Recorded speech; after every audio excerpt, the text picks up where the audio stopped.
The regular District of Chetwynd Council meeting was held yesterday afternoon. The meeting started with a moment of silence for two youth who were recently killed in a road incident.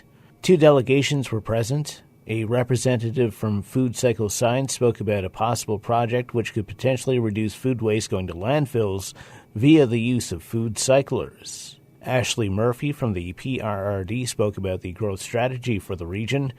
This would be implemented over a 20-year time frame, and public engagement is a key strategy. The PRRD is expecting to host a public information session in Chetwynd during the Chainsaw Carving Festival.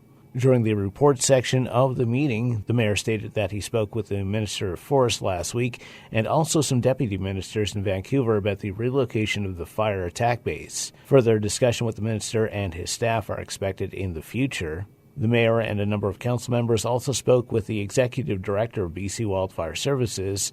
The message is that BC Wildfire has no intention of reducing service to Chetwynd and that the service will work to improve communication with communities in the north. The dates of the Chainsaw Carving Festival have been set for June 6th to 9th this year. Movers for the library have been hired, and the expected dates of the move are June 11th and 12th. It should take 1 to 2 weeks to unpack and get everything ready in the new building, so the new library building may open near the end of June. During the bylaws section of the meeting, the first, second, and third reading of the District of Chetwynd Financial Plan 2024-2028 was held. In a memo from the Director of Financial Administration for the community, it stated that the financial plan reflects a 5% increase in property taxes, which the average household in Chetwynd amounts to approximately $6 per year. The plan also reflects the new collective agreement that has been negotiated and ratified. The financial plan for 2024-2028 is expected to be adopted in May. The full meeting will be available for viewing on Chet TV. I'd like to call the meeting to order, the District of Chetwynd.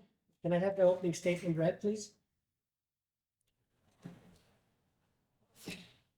Excuse me. Prior to that, I'd like to take a moment for the community and for the young people in our community. We lost friends and some lost family members, children, and I'd just like to take 30 seconds of our time to acknowledge and remember. I knew we were all close to the families, and I personally know one of the mothers and the father of the children that, or the kids that passed away, young adults. And it's very depressing to hear that stuff happens and we lose kids. And my condolences to the family, and we'll take 30 seconds to just reminisce.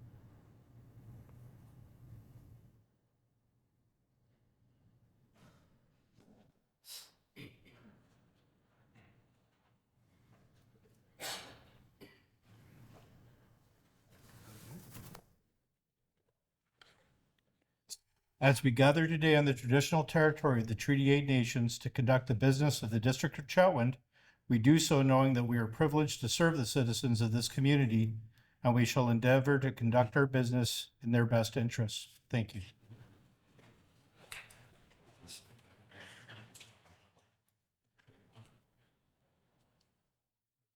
Thank you for that.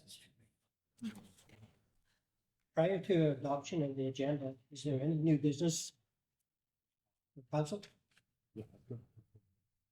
Councilor Deck? Just a couple of quick inquiries. The Board of Health Buildings, the new development by the credit union, water, and the medical center.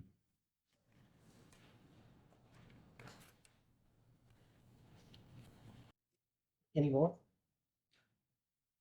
Not hearing any. Adoption of the agenda? So moved. Second. All those in favor? Carried. Minutes. Minutes of the public hearing held on April 2nd, 2024. Motion to receive. A second. Any errors or omissions? All those in favor? Carried. Minutes of the regular council meeting held on April 2nd, 2024. Motion to receive. Second. Any errors or omissions? Councilor Deck? Just one question. It came up there there was a budget for it, or are we looking to prepare a budget for it? Is that For what item? for the fire hall? Harley two. No, at this point in time, all that we've done is, all the council's approved is the budget for the preliminary study. So that $39,000 goes toward a complete engineering, architecture, the mechanical, and then as part of that, it'll be an anticipated cost. And then also a 3D rendering. We need all of that to proceed with the grant funding. That has to be in place. And then once we have all that in place, then we look at total costs. We come back to council and we look at, what grant funding we've accessed, that kind of stuff. Thank you. Any more discussion on the minutes? All those in favor? Carried. Okay, got some delegations. Okay, so I just want to start by saying good afternoon, Mayor, councilors, and members of staff. Really appreciate you for having me on this evening. I appreciate your patience with the technical side of things at the start here. My name is Jacob Hamlin. I'm the Municipal Solutions Manager at Food Cycle Science, and I'm excited to be here virtually to discuss a food waste diversion program and opportunity for the district of Chetwynd. So I will just give a brief intro about our company and who we are. So Food Cycle Science is a Canadian company. We are based out of Ottawa, over here in Ontario, and we are 100% focused on food waste diversion solutions. So we do this using our innovative technology, which is the Food Cycler. Our in-home food recycler is sold direct to consumers through partnerships with companies like Vitamix. But we also put them into classrooms through some other partnerships with not-for-profit organizations such as Eco Schools Canada and the Outdoor Learning Store, which is actually in BC. And then the reason that I'm here is to speak about our municipal programs that I will be getting into now. So, our municipal solutions help many small, rural, remote, and northern communities keep food waste out of their landfills. So we are currently working with 130 Canadian municipalities across 9 provinces and 2 territories, including several communities in British Columbia who either face struggles with food waste management or where curbside organics collection just isn't the best or most viable option for their community. In BC, we have municipal programs in the City of Nelson, Tumbler Ridge, the District of Mackenzie, District of Kent, Burns Lake, Sicamous, and Fort Nelson. Now to briefly go over the problem that we're trying to address here. So food waste. The biggest problem with it is that it is avoidable. It accounts for a large portion of our household waste as well. And it's made up of mostly liquid, which makes it unpleasant to deal with. It freezes in the wintertime when it's put outside. And it causes several issues that affect our municipalities and our residents as well. On top of that, when you do put food waste in the landfill, it's responsible for generating some pretty harmful greenhouse gases. So all these factors make it so that food waste is a problem that has a pretty strong municipal impact. So one of the impacts to municipalities is that since food waste makes up a large portion of our waste stream, it is causing our landfills to fill up quickly. Operating a landfill is quite costly, whether it's at the regional level or municipal level or it's privately owned. I think we all feel the effects of landfills that have to be closed or new ones that have to be opened. So we want to extend the lifespan of these landfills for as long as we can. When we look at that environmental impact, when you put organic waste in the landfill, the food waste doesn't have the proper access to oxygen that it needs to break down. So it's in an anaerobic environment. When it's in there, it's squished through tons and tons of waste. And when it's in that environment, it ends up releasing methane gas when it does break down, which is quite a bit more harmful to the environment than CO2, which is what it would normally release when it's breaking down in a backyard composter, for example. And then when we look at in our communities, when we do put food waste in the garbage, it causes some pretty unpleasant odors for humans, but they are quite attractive for animals like bears and other pests that like to go through our trash. So by removing food waste from the garbage, we eliminate these issues and we overall reduce the volume of waste that is going either being collected, being taken to the transfer station, and ultimately ending up in our landfills. So this can save the district on hauling, disposal fees, it can save residents if they're self-hauling on some time and money, save space in the landfill, and then that extra hassle as well for residents, and if there are any extra costs like bag tags and things like that, they can save there as well. Now we've been asked many times, how do we solve this issue already? There are other solutions out there, such as curbside treatment programs.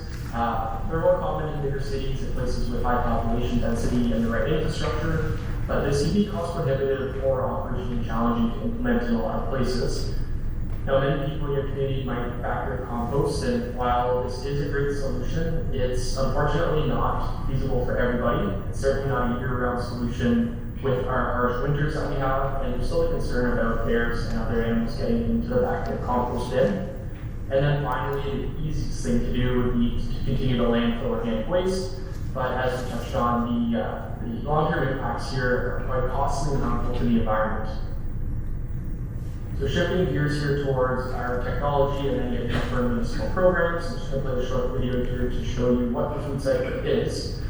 So essentially what we've done is we've proposed a different way to deal with food waste, and this focuses on making it very easy to deal with and right in our homes. So we've essentially built a small kitchen appliance. It's about the size of a bread machine, and you can put it in your home anywhere that has a plug. It doesn't have to necessarily go on your countertop, but what you do is you put in your food waste, and this can include things like meat, poultry, fish, dairy, even some bones, and then push a button, and in 8 hours or less, typically an overnight cycle, you end up with about a handful of a dry and odorless and nutrient-rich soil amendment that comes out. Most people keep their food cycler in their kitchen, or in their basement, or even in a heated garage if they have one, or a garage in the summertime. But really, you can go anywhere that has a plug, and with that movable bucket that you see there, that bucket can just be transferred back and forth to and from the machine. And essentially, you have an in-home solution to food waste. When looking at the two machines that we offer in our municipal programs for residents, the biggest difference I would say is just the size capacity of these two machines. So the X30 on the left has a 2.5 liter capacity, while the Eco 5 has a 5 liter capacity. Both machines use very little electricity throughout their cycle, so 0.8 to 1.5 kilowatt hours of power. And again, it's about an 8-hour cycle. Most people do it overnight. And when they wake up in the morning, the food waste has been processed and greatly reduced, which you'll see in this visual here, kind of before and after. So I just want to emphasize that in that 8-hour cycle, there's about a 90% reduction in the volume and the weight of food waste. And then what that end product is full of is nutrients that are beneficial to plant health and to soil growth, to soil health and plant growth. And when we look at the beneficial uses for that byproduct, while it's not finished compost, compared to a fertilizer where it is nutrient dense, you want to mix it into the soil, you wouldn't want to just dump it in a pile, you want to mix it in. So it can be added to your garden, as we mentioned there, but it can also be added to things like backwood composter, a tumbler, or green comb. You can go into existing leafy yard waste systems. It can be taken to a local compost site. Sometimes we'll have local farmers, which is going to be the case in our program at Thurman's Lake. It sounds like we're going to have some local farmers who are interested in having the byproduct collected and dropped off for use at the farm. You can also go into a community garden as well, and then lastly into a green bin or a facility that processes organic waste. So when we look at the economic impact of the food cycle program compared to the more traditional waste management method, typically that involves trucks on the road or cars going on the road to self-haul to transfer stations. The traditional method is quite heavily burdened. There's unwarranted costs, there's typically trucking, labor, there's maintenance, and at the end of the day, you're putting vehicles on the road to take your waste somewhere, and those vehicles are emitting more emissions in that process, which is something we want to avoid. But with the food cycler, we have a truly decentralized approach. It's essentially happening where your food waste can be processed right on site. It doesn't need to go anywhere. It avoids those additional labor costs, greenhouse gas emissions from trucking, and there's no infrastructural costs that will be passed on to the municipality or the resident. Now, one thing we've learned from working with our municipalities across Canada, from very small rural places to more dense larger cities, residents all over are quite interested in being part of the solution to reducing their food waste and the footprint, and they are quite appreciative of when the government bring these types of programs into their communities. So I mentioned that we are working with 130 municipalities across Canada. To date, we've completed pilot programs in over 100 of them, and we have received feedback and data from over 10,000 households. The results have been extremely positive. I'm just going to touch on a few of them here, but we have a 90% participation rate, which means that of those residents who have participated in these programs, 90% of them are going to continue using the food cycler as their solution for food waste moving forward. The net new diversion is another important one. Based on the reporting from residents on how much they use their food cycle per week, we're estimating that about 300 kilograms of food waste per household per year is being diverted from the landfill from each food cycle that's in the home. And then the last one I'll touch on is just that awareness and prevention at the bottom. 77% of our pilot participants, the result of the waste less food in the first place now because they're more aware of how much they are wasting. They're dealing with it at home. They're not actually just putting it in a bin out of sight, out of mind. So that behavioral change is a positive aspect that comes out of our programs as well. And just a few more slides here before I wrap up. This is the pilot program timeline here. So it's typically a 12-week project. Upon a council approval, residents will purchase a food cycler at the subsidized rate from their municipality. They'll then use the unit and track the number of cycles per week using a really nice tracking sheet and resident guide that we provide them. And then at the end of those 12 weeks, we send them a group survey for them to fill out. And then we can evaluate the program success from there and we get statistics like what I showed you in the last slide there. And then we present these results back to you in a nice report and a final presentation. And then you can use this data to look at increasing the program further, supporting your waste management decision-making and goals, or accompanying a recommendation for a grant to expand the program to more households. Second to last slide here before I wrap up. This is the funded pilot program subsidy model. So essentially, if we have that retail price at the top, which is what you find on Vitamix or on the Amazon website, Food Cycle Science provides an initial discount there, that municipal discount. We then added federal funding we have from a grant from Agri-Food and Agriculture Canada. And with that, it brings the price of the machine down by 50%. We then ask the municipality to subsidize by $100 per household, and then the resident chips in that final amount of either $150 for the smaller machine or $300 for the larger. And then after that 12-week pilot, the machine is the residents to keep for good. For the municipality, it's $100 per household as a one-time fee for then about 7 to 10 years of food waste diversion from that household. Overall, we found that this cost-sharing subsidy model has been really positive. Residents have had positive feedback about that price point. And we find that everyone has some skin in the game here. With our discount for federal funding, municipal subsidy, and the resident portion, everyone's invested in the program and in its success as well.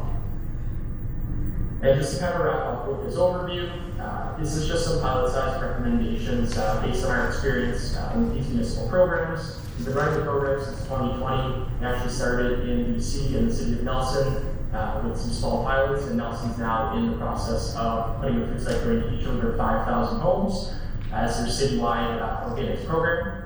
So for the District of Chetwynd, we recommend a 100 household program that's based on your population size. That would end up being a $10,000 municipal investment plus shipping and tax. Our warehouse, one of them is in Vancouver, so shipping wouldn't be anything too crazy, but just want to highlight that these are some recommendations. 50 households is that minimum pilot size. We're happy to kind of adapt these numbers based on your budget, your demand, your interest. So this is something that's flexible on our end, but yeah, 100 is kind of what we typically would recommend for a municipality of your size. I'm not going to go through all these points here just for the sake of time. I'll leave some time for questions here, but just some partnership benefits and reasons that might resonate as to why you should partner with us. I went over most of these throughout the presentation here, extending the landfill life, reducing greenhouse gases, etc. So I'm just going to leave this one for now, and I'm just going to finish off by saying today I'm just asking that you kindly receive this presentation as information. If there is interest in partnering with us and bringing the food cycle program to the district, we are happy to work together with the staff member to bring an important recommendation back in a future council meeting. But for now, just want to say thank you very much for allowing me to present today, and I'm happy to answer any questions you may have. Thank you, Jacob. Anytime we could reduce help out our landfills is great. So if we have any questions, councillors? Go ahead, Councillor. Thank you for your presentation. I had quite a few questions going into this, and then as you went through, you actually answered most of them. Do you happen to have municipality feedback on whether or not they've seen significant impact from using your pilot program when it comes to their landfills, and do you have that kind of data? We do, and it definitely ranges from whether the municipality owns their own landfill or not. Off the top of my head, throughout our programs, whether or not they own their landfill, we still present to them the estimated diversion in total from their residents. We have had some that their mayors or the councilors who are quite invested in their landfill line have actually gone to the landfill and spoken with landfill managers and kind of looked at the tonnage. With some of our earlier programs that have been running for a couple years now, it's a little easier for them to see kind of that annual reduction. But essentially that 300 kilograms per household per year that's being diverted, that is data from across 10,000 households across Canada. So we're quite confident in that number. But we are happy to connect yourself or your staff with some of the staff from other municipalities that own their own landfills if you wanted to have that conversation with them as well, and just get those pinpointed numbers from them. We can do that as well. Thank you for your time tonight. Thank you. Any other questions? Yeah, Jacob, I had one. We went to recycling quite a few years back, and I know the reduction of garbage that we were taking from my household reduced by about 1.5 per week. So that in itself, and if you go in 300 kilograms, that's probably about over 700 pounds, right? If I'm correct in my math. So, you know, that's quite a substantial amount. So yeah, we'll be looking at it. And thank you for your presentation. And it's good information for everybody. Thank you. Thank you very much. And again, if you were looking to connect with staff members from, let's say, the District of Mackenzie or not, or any of our other municipal partners, we're happy to put that together. So thank you again. I really appreciate the time, and have a great rest of your evening. Thank you, Jacob.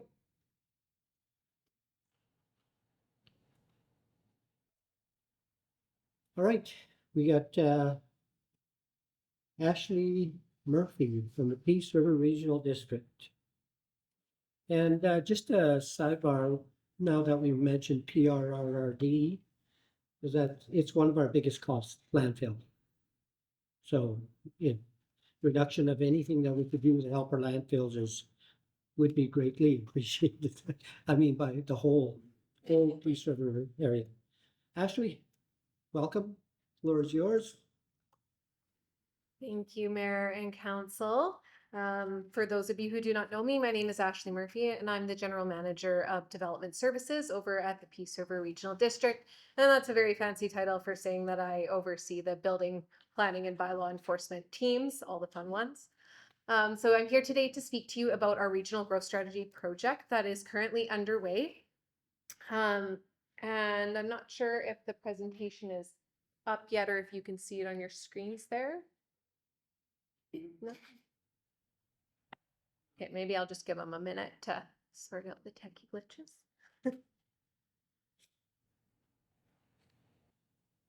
So how's it going, Ashley? Is things going good at the office? Yes. Actually, when I was leaving my house this morning, it was a full-on blizzard. Wow. And then it just stopped. So, and the sun came out. Yeah. That's the Yep. kind of weather we're getting, eh? Spring. Yeah. But we need more, not blizzards, but we need moisture. So Yes, yes, I was definitely happy to see the moisture, but Yep. a little not thrilled to see that much snow happening on, the one day that I have to drive to Chetwynd. yeah, exactly. Murphy's Law. Yeah, I think it's happening right now. A little bit of weather I can see outside there, so.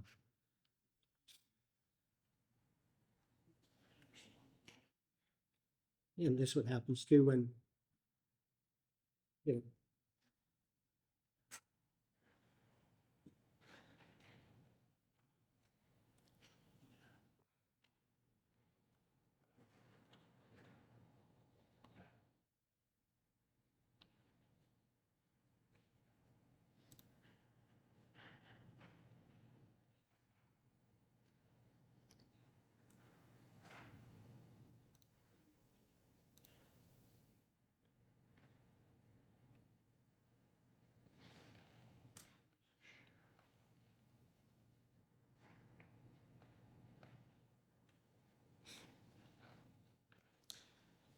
can I have a motion to vary the agenda? Actually, I'm going to give you a break for a few minutes while Kevin gets it. Can we get that motion, please, to vary the agenda?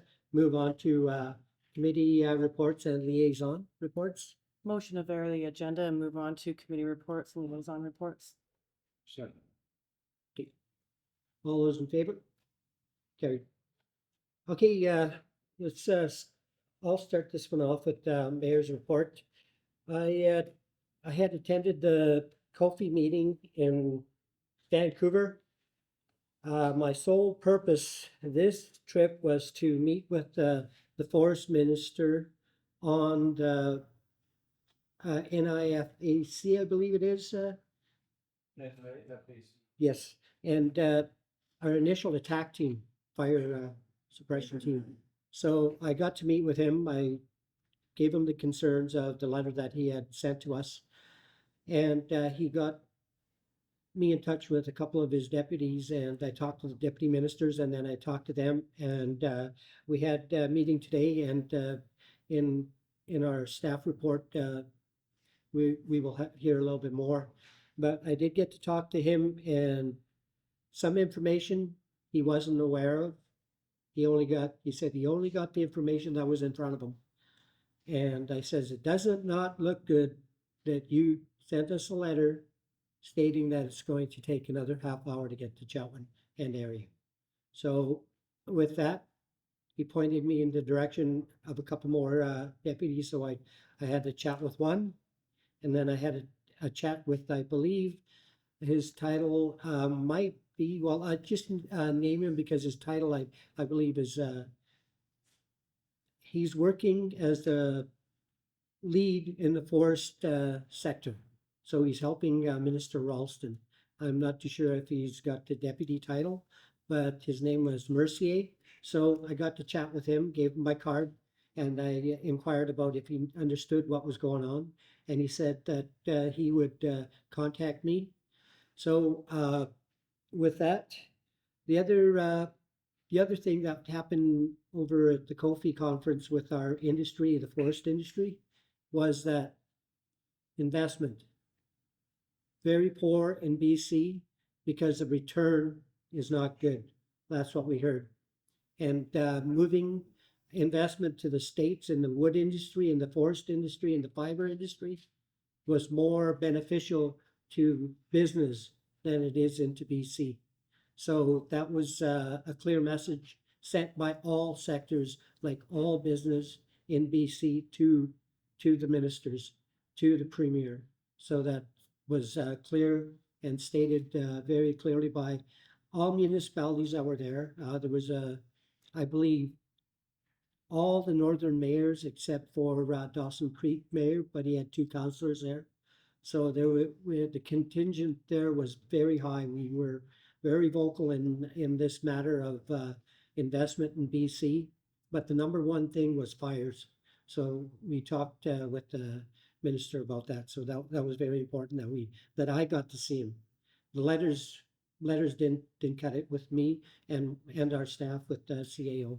We needed them here. So I invited the deputy or Mercier, Mercier to come to Chetwynd. He's been in Mackenzie already, so he's willing to travel. So I invited him, and hopefully we get a better response. I think Steve has got some notes from our meeting today, so I will pass it on to Steve for now, just so, and then we'll let others have their report. So Steve, if you don't mind, continue. Thank you, Your Worship. Okay, so as Mayor Couturier just said, today we met with Rob Schweitzer. He's the Executive Director of BC Wildfire Service. And we were, brought forward our concerns about the closure of our Northern Initial Fire Attack Crew, or NIFAC base. Mr. Schweitzer acknowledged that communication between BC Wildfire and the Northeast region of BC needs to be improved, and he offered to attend a future council meeting to provide more information, as well as actively communicating proactively with communities in the North. He has spoken with the communication branch of BC Wildfire to help with this much needed improvement. His assertion is that Chetwynd will have a comparable wildfire suppression service with what they're referring to as a forward attack crew, replacing the NIFAC crew.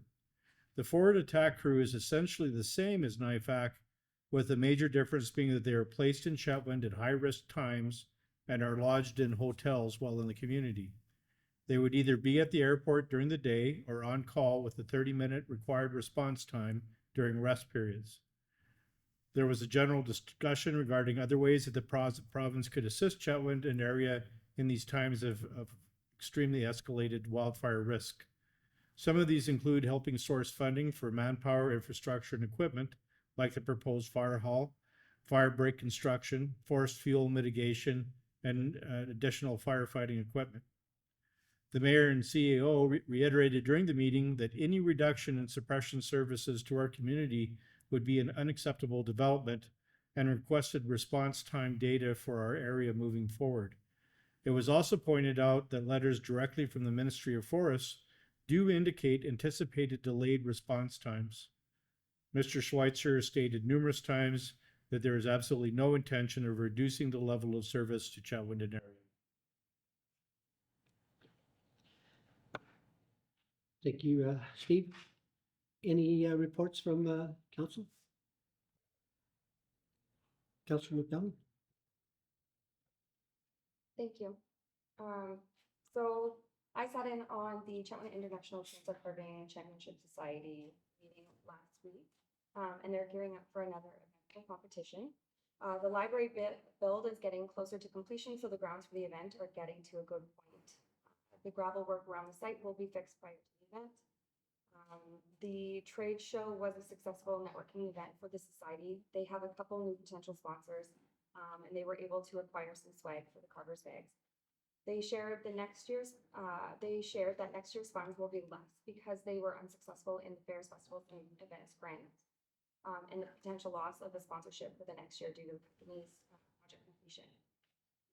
They have recently updated their website to reflect this year's competition information, including their list of carvers. You can find it at www.chetwyndchainsawcarvings.com and find them on Facebook for consistent update.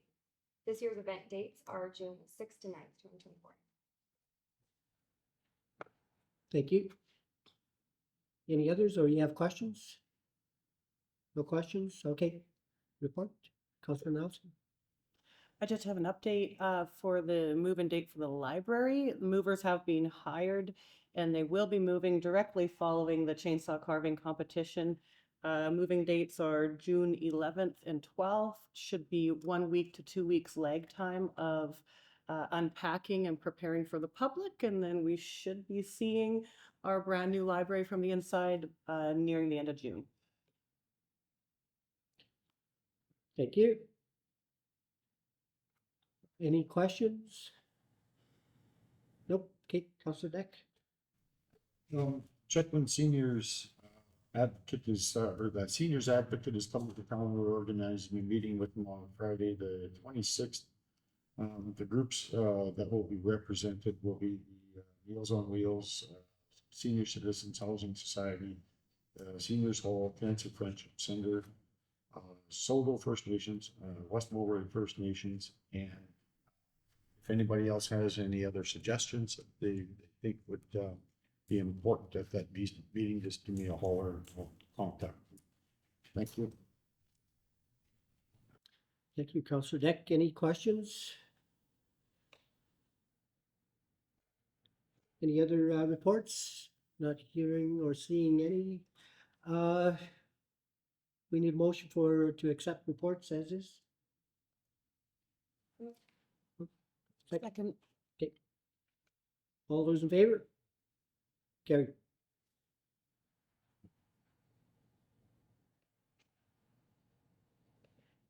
No discussion items, no correspondence, information. Reports for action.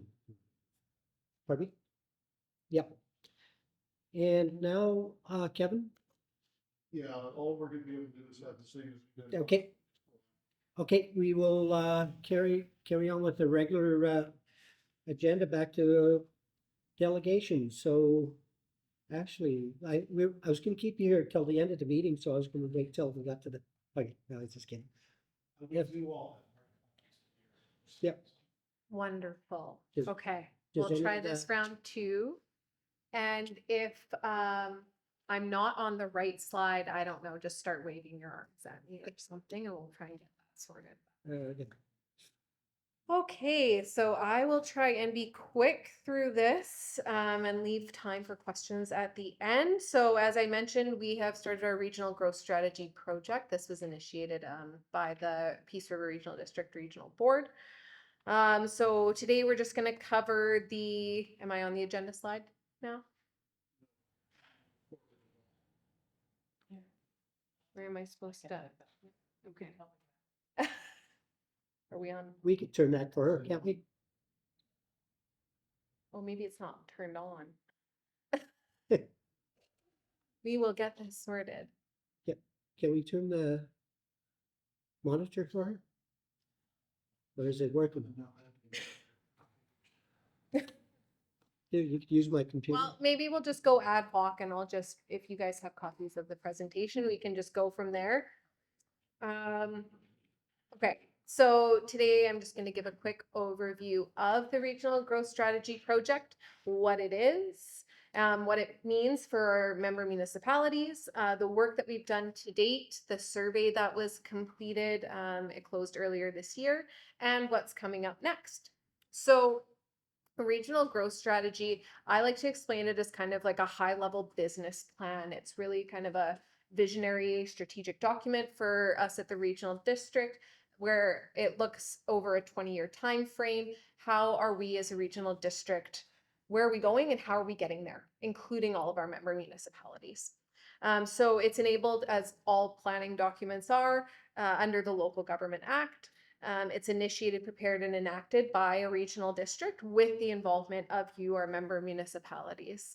It helps guide long-term regional growth management and helps to support more coordinated region-wide planning as we, just heard about landfills. That's a big service that the regional district provides. So minimum requirements include that it does cover a 20-year time frame. It has to include a regional vision statement. It has to include population and employment projections. And it has to have regional actions for key areas such as housing, transportation, services, parks, environment, economic development, climate action, etc. So what does that mean for you as a municipality? So largely the process is left up to us to determine what we include in the document and how we go about doing that. But after it is adopted, you, as a council, will need to update your official community plan to include a regional context statement. So many OCPs already have those included. It will just need to be reflective or reference to the new regional growth strategy. As part of this process, we at the regional district will be required to develop a monitoring program and prepare an annual report at least once every, or prepare a review report every 5 years to kind of look at the status of the document. Does anything need to be updated or changed? and what that could look like at that time. So the overview of where we're at right now is in phase 2. So we started the planning to plan, and that was kind of gearing up, developing communications and engagement strategy, working with the consultant to do some background information and data collection. And so phase 2 that we're in is the opportunities, issues, and regional profile. And I will talk a bit about that some more. So engagement and communications is at the forefront of this. This is a plan that is created in the piece, by the piece, and for the piece. So it includes input from PRD board and staff, public and stakeholder input, and technical expertise from our steering committee. So our steering committee is made up of representatives from each of our member municipalities, as well as some member First Nations, as well as some provincial agencies like Ministry of Transportation, Agricultural Land Commission. And so all of them help to provide input onto the work that's being done and helping to be project champions and get the word out there.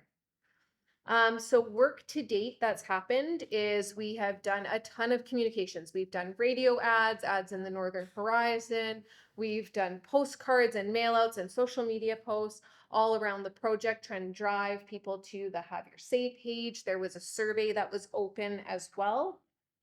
And we've also done some targeted outreach to different interest groups, and we'll continue to do so, which I'll speak a little bit about coming up in our next steps here. So the survey was open from November until February. And it was just an introductory survey. It had about 5 questions. We had it digitally online as well as paper copies available. We had 303 responses, which is fantastic when we talk about engagement in the region. Typically, we don't get that high number of response. So the consultant, I have to share this because the consultant was surprised that I said 303 was a great level of response because they'd done a majority of this type of work down in kind of the southern area of the province where they get thousands of responses. So definitely a different context compared to up here, but we were very pleased with that result.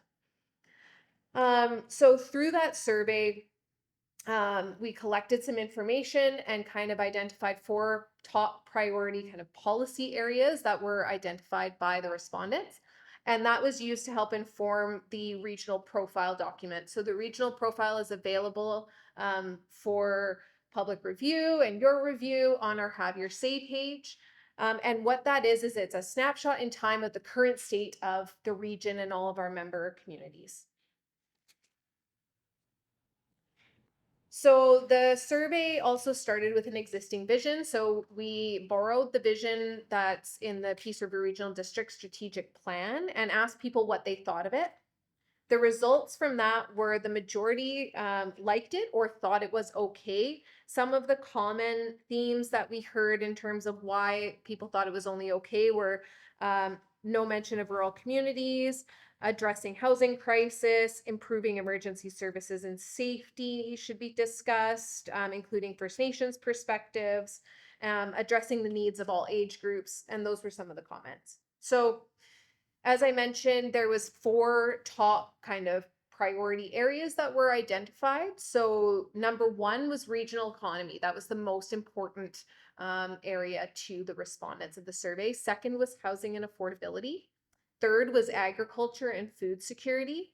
And number 4 was public health and safety. So underneath that, we also had transportation, parks and natural areas, regional district services, climate change, and resilience. So some of the other feedback that we heard through the survey was what could the PRD do to address the issues you identified as important? And some of the comments that we heard were engagement and communications, so being transparent, clear, advocacy around healthcare, transportation, oil and gas management, and water, agriculture, processing and value added, small lot farms, affordable housing, having more medical professionals, protecting natural resources, promoting economic development and small business. And of course, there was some comments and concerns expressing frustration with government regulations and interference, particularly regarding land use and industry regulations, which I don't think is a surprise to any one of us. So that's something that we will have carried forward and will be moving into the next steps now. We're going to take all of this information and be going to the public again to help further craft this document. So we're in the preliminary stages of drafting the actual regional growth strategy itself. It's going to be organized in similar chapter areas to that regional profile document. So under that, we have some initial kind of policy considerations that we're proposing right now, and we'll be going to get public feedback on starting in June. And so I just want to reiterate, this document is very heavy on the public engagement. It's really important that the public participate in this process and share their feedback so that we ensure that those policy and action areas that we're going to be focusing our time on are actually reflective of the needs and goals of our community members and residents throughout the region. So some things that are being proposed right now are under regional economy: coordinate and cooperate to maintain and grow a healthy and diversified regional economy, support and promote tourism and tourism related activity. Under housing and affordability, strengthen seniors housing and supports for others in need of housing, address and improve workforce housing. Agriculture and food security includes some directions such as support local agriculture and food business, coordinate and collaborate with regional partners for sustainable water access and water management. And under health, well-being, and safety, we have policy areas like enhance community well-being, enhance emergency management, support regional partnerships, and collaboration for safe, healthy, and active communities.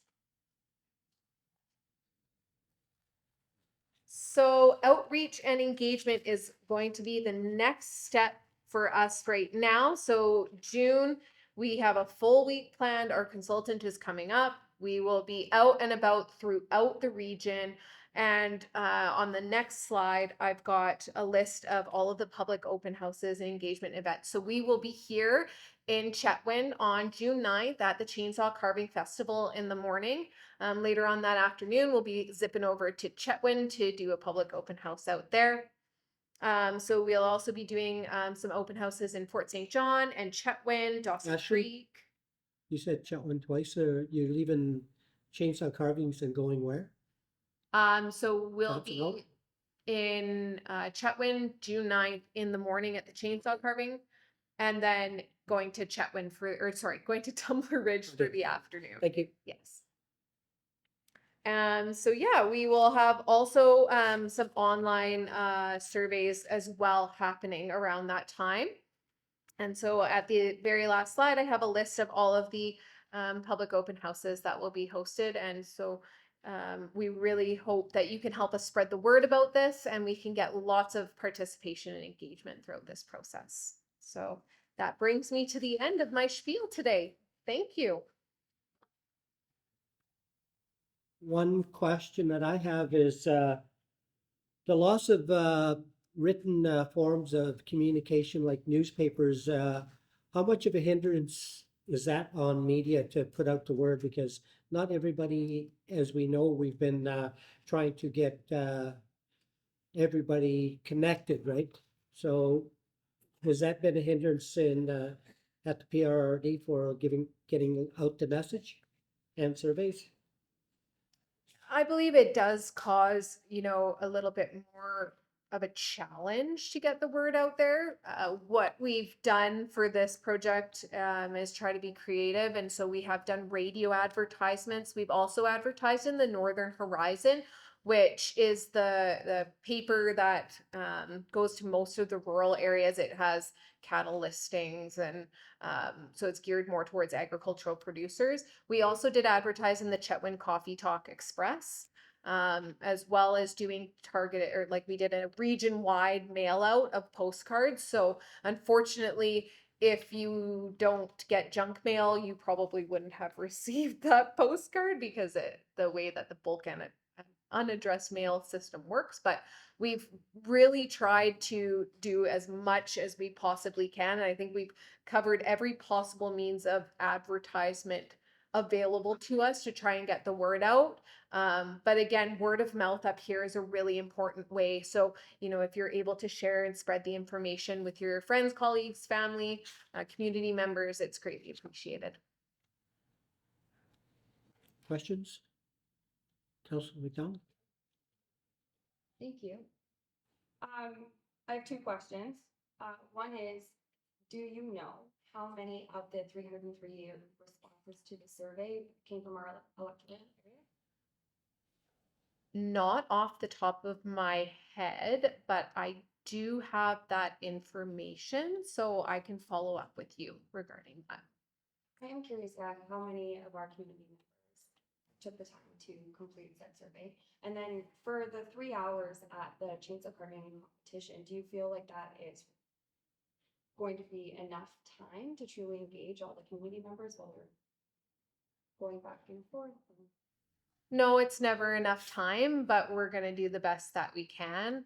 As I mentioned, we're going to have some more online engagement opportunities. And our goal is always, if we're doing something online, to have kind of a paper version for those people who may not have access or may not like to use computers or a mobile device.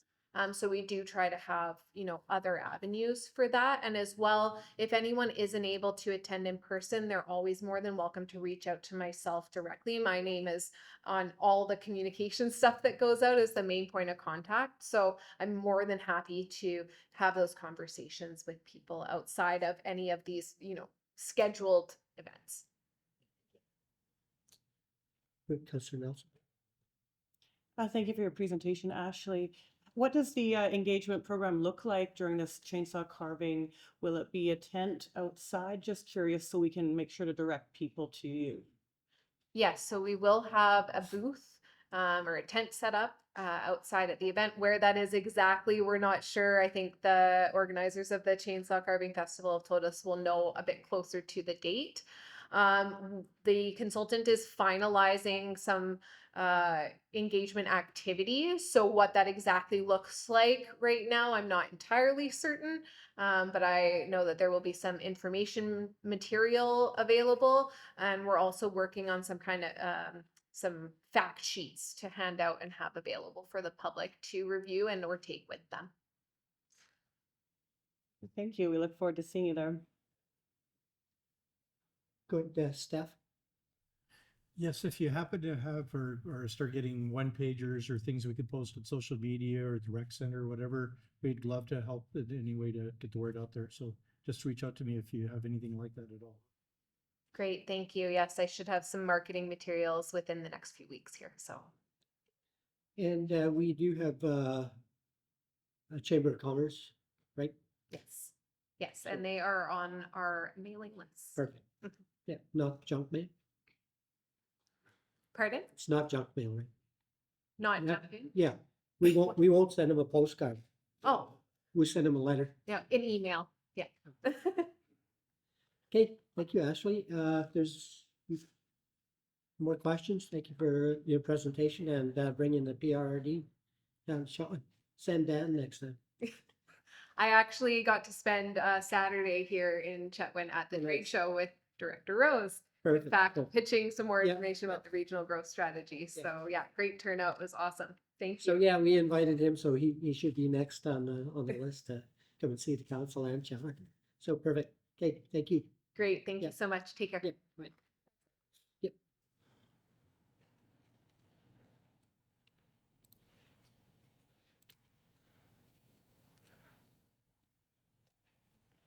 Okay. Bylaws.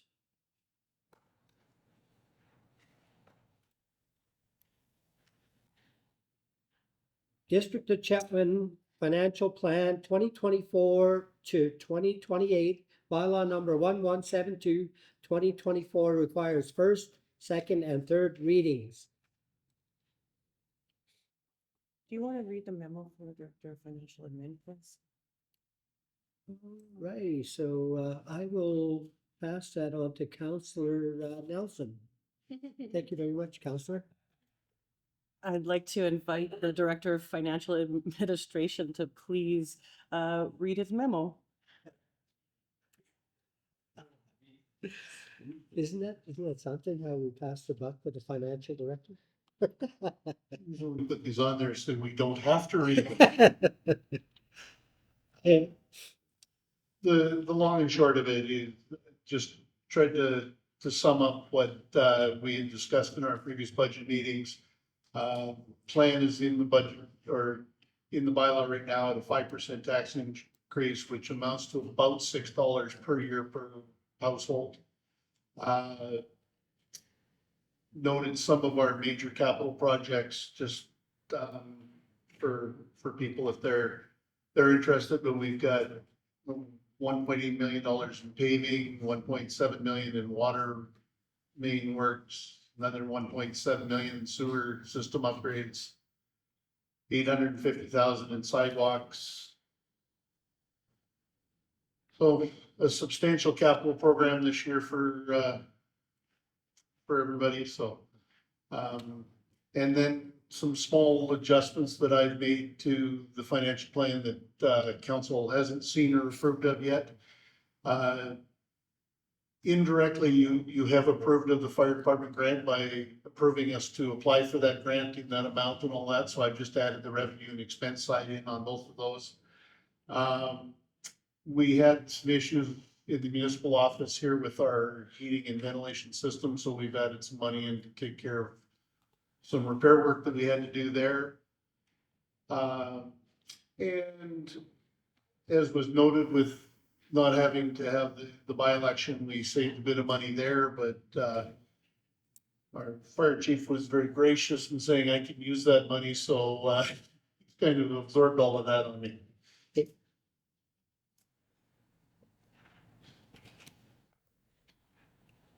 Yep, Councillor Dick's got a question.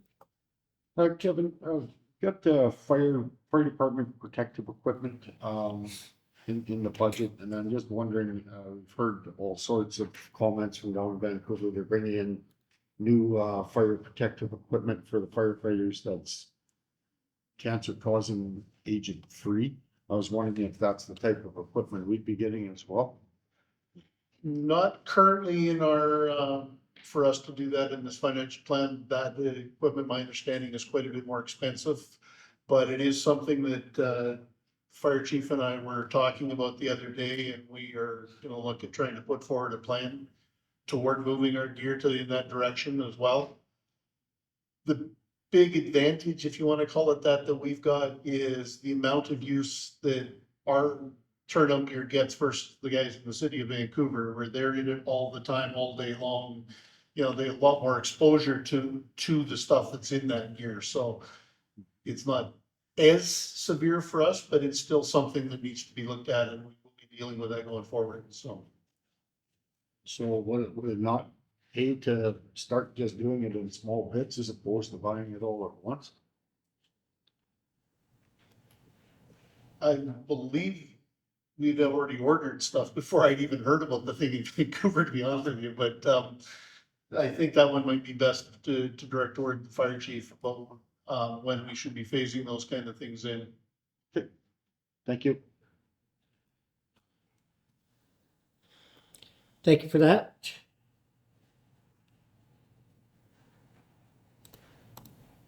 District of Chetwynd Financial Plan 2024-2028 bylaw number 1172 2024 requires first, second, and third readings. Make the motion for first, second, and third readings. Second, McDonald, Councillor McDonald. Any discussion? Councillor Smith? Question. Just wondering what the big change was from 2024 to 2026 in the transfers from other governments. When it goes up so far, 639, and same with the other revenue, 1,000,001, and then jump up to, and then down to 9. Just wondering why. Long-term planning and capital guesswork. The big jump in 2026 is a hope that we'll get a grant for a fire hall. So we'll be doing the offsetting project that goes along with that, so. Most of those major, changes are reflected in capital, whatever the capital program is for that year. Thank you. Any more questions or discussion on it? All those in favor? Carried.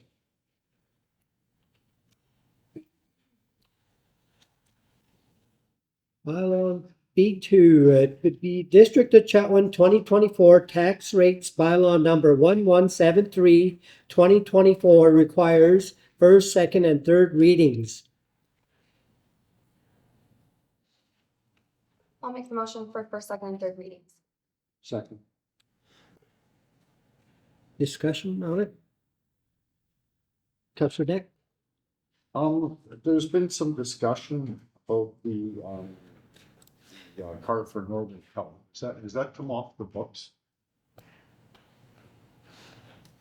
I'm sorry, what part of Northern Health has come off the The book? card?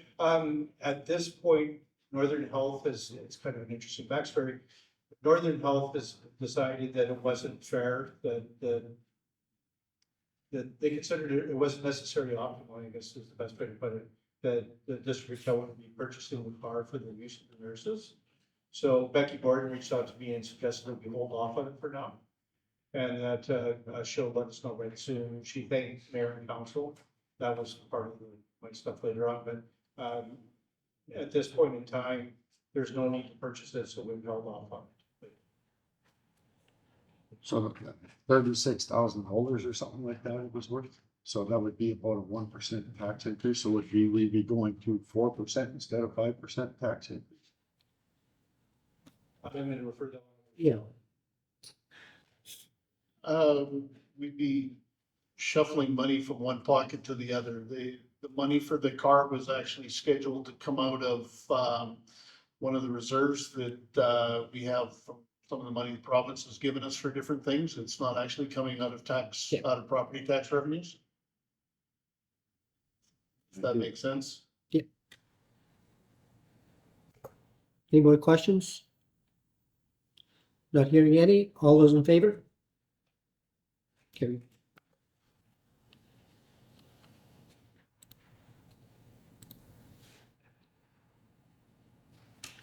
Okay, we go to community reports, correspondence, information, reports for action, boulevard, walkway, accessibility, rodeo, walkway, contract awarded. I'd like to make the motion that council approve contract to Parallel Projects, Inc. for the Trail Bridge Accessibility Project, Connect for $49,737 plus GST, and that council approve contract to Parallel Project, Inc. for the walkway extension, Nicholson South access to rail track crossing for $100,000 plus GST. Second. Discussion? Councilor Beck? Yep, wait. There's quite a bit of grant on that, if I'm not mistaken. Quite a bit of a grant on that. Staff? The accessibility one was 25,000, the other one was operation or capital funding. Yep, thank you. Any more questions, discussion? All those in favor? Carried. RA2, award of Creek Rock crushing contract.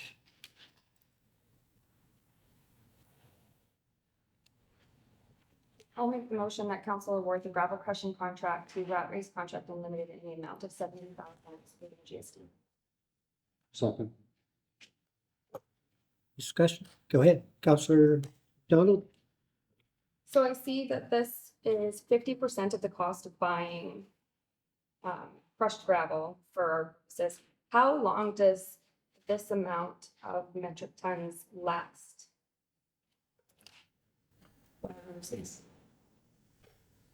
The 3/4 inch crushed gravel will last us a very long time. I'm not sure exactly. It depends on how much how much gravel repairs we're able to do. We are planning on doing a fair bit of upgrades on the Berwyn Road access to the non-potable water fill station, so that will decrease our cost considerably. For the half inch minus this volume here, now 200 cubic yards, would be enough for 2 to 3 years, depending on winter.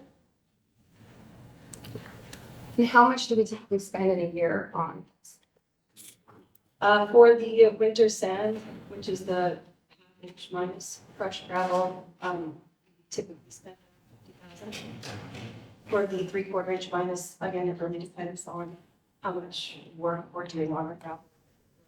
So we buy it, the gravel, the 3/4 inch minus, and kind of buy little bits here and there, whereas the winter sand, we buy it all at once. Track it? Steadily, but I don't have an exact figure for you. Thank you.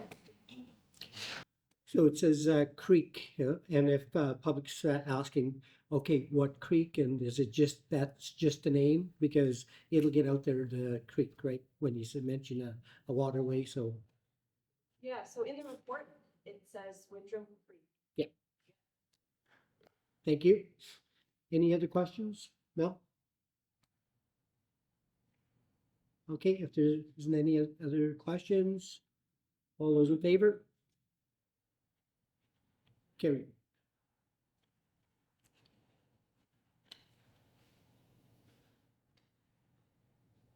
Museum playground. RA3. Make that recommendation that council supports the Chetwynd Museum Society and their proposed playground project, providing a letter of support for grant funding for the purpose of outdoor playground equipment. I'll second. Discussion on it? Staff? There's for a point of clarity, member of the board reached out to me on the weekend. Our initial information was that the district would cover the cost of installation, but they're going for the grant that will do the cost of installation itself. There was also some confusion about the term maintenance, because the equipment's hardy and it typically lasts decades without any major repairs.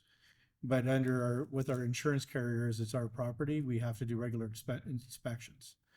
So for instance, the spray park is twice a day. Our parks in general during the summertime are twice a week. It depends on hours of operation and type of use. So we don't really have a number for it, but it'll be pretty light. It won't be much. So staff, what is the confusion there between you're telling us maintenance, and if they figure they're buying something that's maintenance free, is that the confusion? Yeah, we were talking two different languages. They're talking maintenance on the equipment, and we were talking maintenance from a parks perspective, which is, the substrata, the gravel underneath playground equipment. We can find a variety of bad things. In my 30 years of doing this, I've found, broken glass, hypodermic needles, all kinds of stuff. So you have to stay on top of it, and that's part of a maintenance budget. So it's the maintenance budget as opposed to actual equipment maintenance, if that makes sense. Is there legal things that go on with doing daily, weekly inspection? Absolutely. Every part of this process is very strongly legislated. The installation has to be done by somebody who's certified. The inspections have to be done by playground certified inspectors, on top of our regular just checklists to make sure they're safe. Then we'll have to also periodically get a playground inspector in to certify that they're still safe. Part of that is legislated, part of that is our insurance carrier, but both of them are really important. Okay, thank you. Any more discussion on it?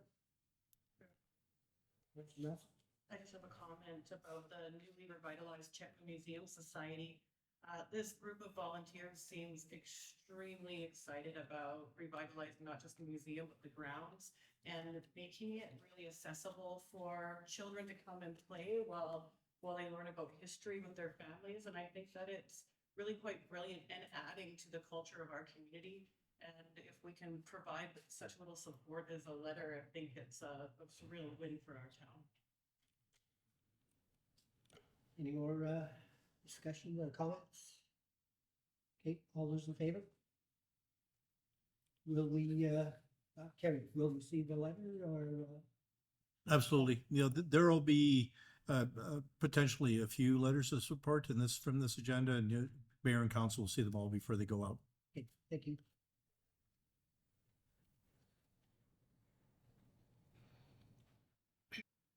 RA4. RA4 UBCM Community Emergency Preparedness Fund, Public Notification and Evacuation Route Planning. I'll make the recommendation that council support the District of Chetwynd Emergency Preparedness Program and making a joint application with Soda First Nations and West Moberly First Nations for the UBCM Community Emergency Preparedness Fund Public Notification and Evacuation Route Planning Grant for $30,000 per applicant for a total of $90,000 as regional application. I'll second.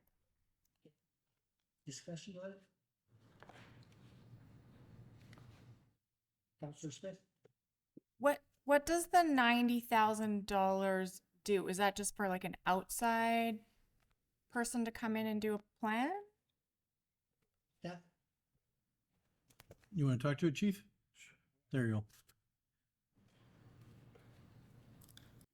So the 90,000 just reflects the three communities that are going to be working in conjunction with one consultant, so that they're able to come into the region and do the plan for ourselves and Westmo and Soto. And that way, that's just a reflection of the total cost when we make the application for the grant as a unified application.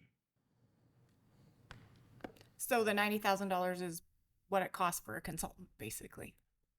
So for we'll be able to get reimbursed for the $30,000. And so if it's less than that, then it'll be appropriate to fit it within the grant scheme. And so the total that we're able to combine, ask for, is 90,000 to accommodate the three communities. Thank you. Yeah, well, you're there, Chief. Thank everybody that went to the fire out west. So we appreciate that here in Chetwynd, and for the volunteer fire department, we appreciate everything that our volunteers do. So thank you for doing that for the community and surrounding area.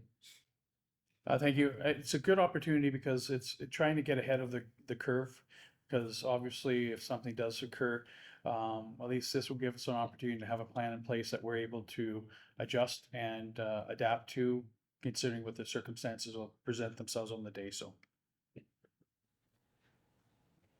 Okay, thank you. Any more discussion on it? All those in favor? Carried.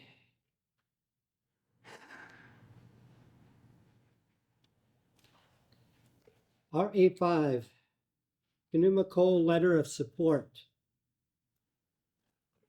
Make the motion that council directs staff to provide a letter of support for the Canuma Coal Quintet Early Works application and coal importation amendment. I'll second that. Discussion on it? I would just like a little bit of explanation from staff. Okay, Canuma Coal reached out to me Friday afternoon. Basically what they've done is they want to restart Quintet. So they put in a restart application, and there's a bunch of different branches to this. They're going to shut down the Wolverine mine at the end of May, and they want to kind of seamlessly transfer those employees to the new operation of Quintet. Unfortunately, the government has let them know, the BC provincial government has let them know that their permitting won't be in place by the time they want to make this change. So they put in for what they call an early works application, where they take basically previously mined material, and it doesn't require it's consistent with existing permits. They don't require new disturbance, will occur in the previously mined Little Windy Pit and use existing infrastructure. So all they're really trying to do is kind of a transition paid piece to keep 150 people employed without layoffs.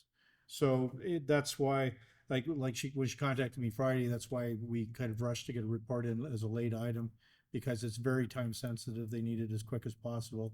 Should council approve this letter of support, it'll be the first thing I do tomorrow morning, so. Thank you. Any questions? Any discussion? All those in favor? Carried.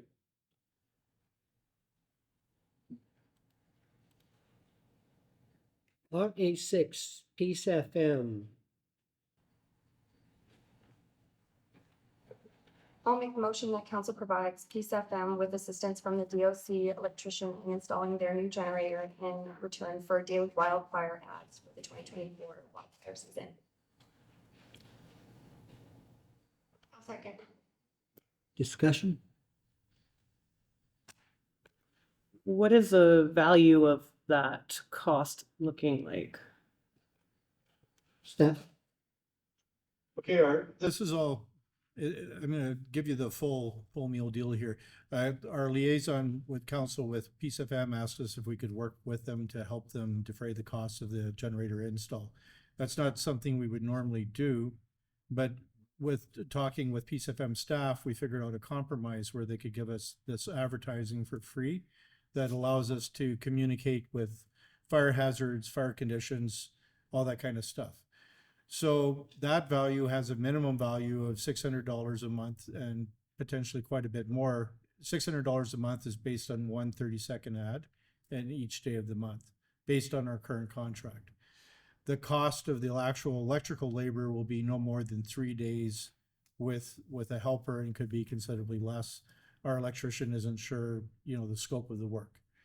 There is, it's murky. It's not how we normally do business, but it's also part of our emergency broadcasting service, and it provides a service for our entire community. And in that sense, it is district work, and it is for the district benefit, and that's why staff made the report as is. Thank you. Good. I think it makes a lot of sense, and sometimes getting creative is just the way we need to do things in a community like ours. Councilor McDonald? In the event, so if the DLC electrician is out doing this generator install, and there happens to be some sort of electrical issue that takes precedence, will he be able to leave the generator to come back to district operations midway through in the event of an emergency such? Oh, absolutely. And the site is a place where he goes to on occasion anyway. So it's within, the areas within his regular scope. Yeah, that wouldn't be an issue. It's not going to be, once you start, you have to finish it right now. It can be tabled for a bit. We talked earlier about connectivity and reaching out with people for the regional district, just for this growth strategy, right? And how some people aren't on Facebook. A lot of our older or more rural residents that maybe don't have cell phone connection do have radios. And radio is still a really important part of notifying people if they need to get out of their homes. And yeah, so. Any more discussion? Okay. All those in favor? Carried. RA7, 47th Avenue Northwest Sidewalk Contract Award. I will motion that council ratify the resolution adopted by email poll on April 4th, 2024 to approve the awarding of the 47th Ave Northwest Sidewalk Contract to Parallel Projects, Inc. in the amount of $494,873.60. I'll second. Discussion on it? Councilor Deck? Logo kept, they were quite lower. They have any idea what they're doing? Based on their submission, I suspect that they don't have experience in concrete work. That's my. I could. Okay, go ahead. So one more thing, and I might add again, this is our staff has went appears above and beyond again to get a huge grant for 70% of this work is being done for at no cost to the taxpayers.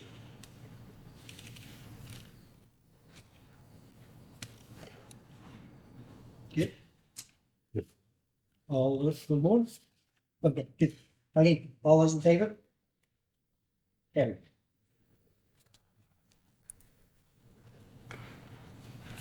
No reports, and we'll go to 12, new business. We'll go to number 12, no reports. Number 11, number 12 is new business. Councillor Deck, you had a couple items that we ready to discuss? I usually bring these up every third or fourth time I hear from constituents. The buildings that are boarded up, they're asking about them again. New development by the credit union. And the medical center is a new one on me. There's been damage on it for about 6 months or something like that.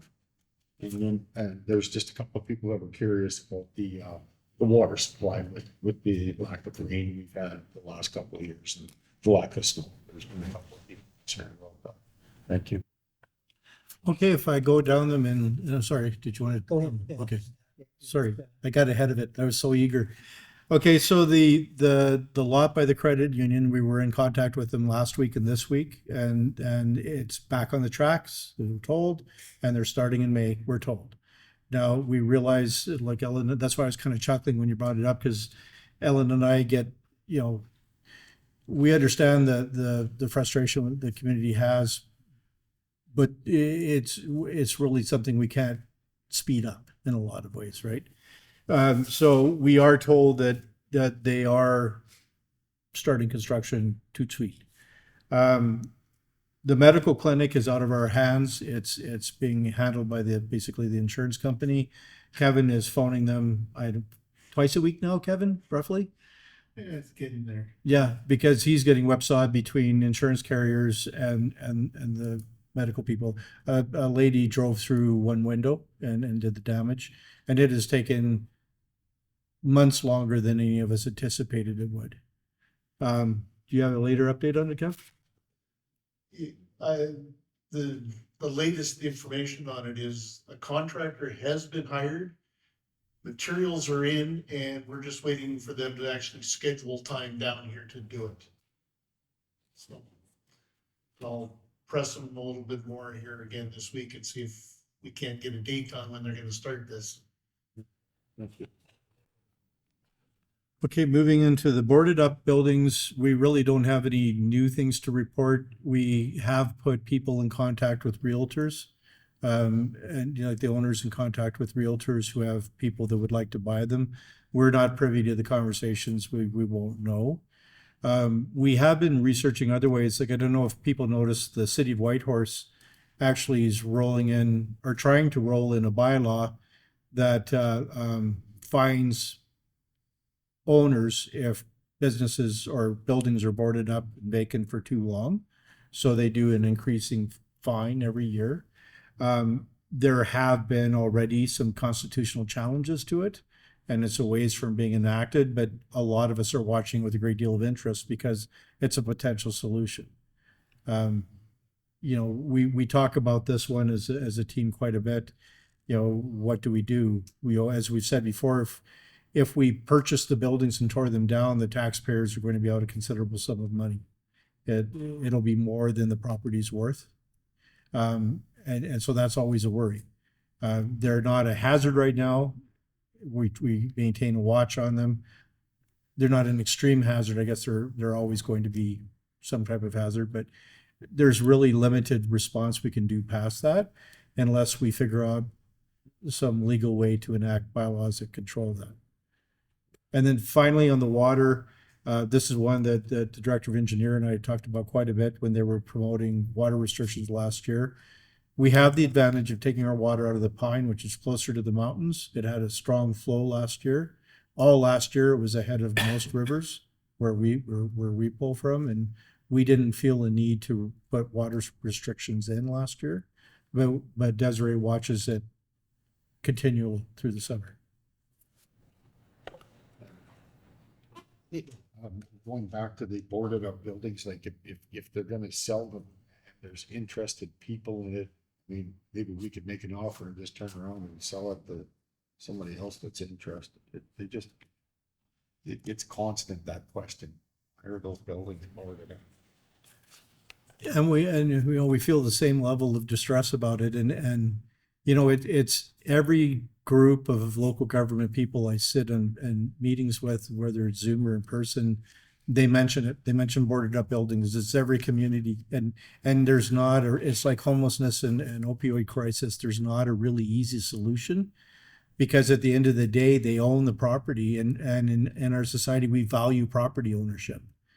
As long as they're not a huge hazard to people walking by, under current legislation, there's a limited response, because again, your home is your castle. It goes back to 1700 England. So as much as people don't like it, it can, there's limited things they could do.